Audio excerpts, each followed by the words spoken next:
Imagine you're standing in the middle of a crowded room.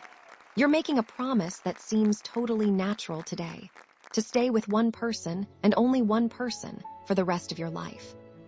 But if you look at the rest of the animal kingdom, this promise is actually weird. Most mammals don't do this. Our closest relatives, the chimpanzees, certainly don't.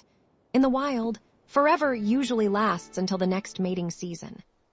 So why are you different? Why did we trade the freedom of the hunt for the stability of a partnership? It wasn't because of a religious ceremony or a legal contract. Those came much later. The real reason you get married today is hidden in a 2 million-year-old survival strategy. To find the start of marriage, we have to look at the moment we stopped being just animals and started becoming partners. Let's go back 2 million years.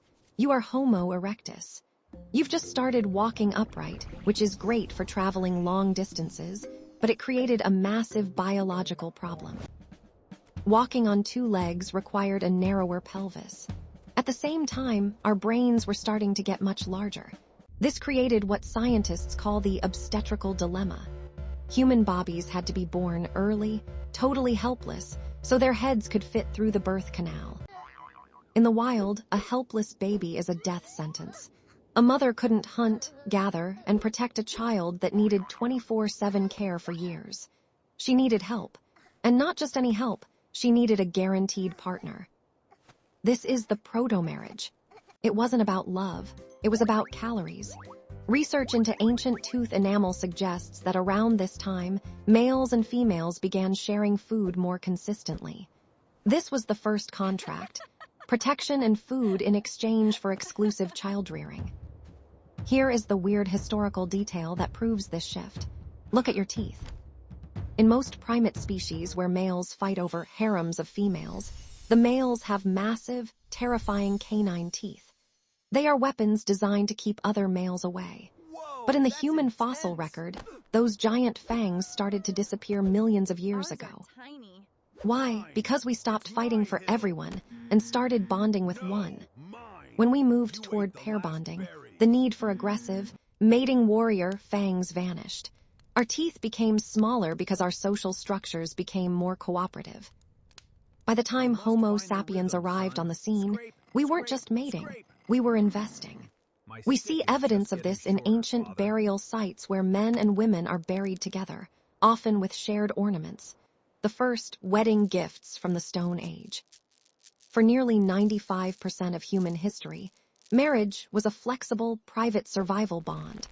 But then, 10,000 years ago, everything changed. The agricultural revolution turned us into owners.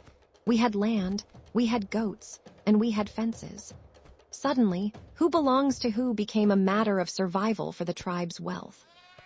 Marriage was no longer just a survival pact between 2 people. It became a legal peace treaty between families. This is when we see the rise of the bride price, a weird, ancient practice where a groom's family would give cattle or grain to the bride's family. You weren't just marrying a person, you were merging 2 small corporations. It was the ultimate insurance policy. If your crops failed, your in-laws in the next valley over were obligated to help you. Marriage was the first social safety net. So, when did we start getting married? If you mean the ceremony and the paperwork, you can thank the farmers of 10,000 years ago. But if you mean the deep, undeniable urge to find a partner to face the world with, that story is millions of years old. We get married because we are the descendants of the ones who realized that the world is too dangerous to walk through alone. We are the species that survived not because we were the strongest, but because we learned how to promise. The next time you see a wedding, don't just see a party. See a 2 million-year-old biological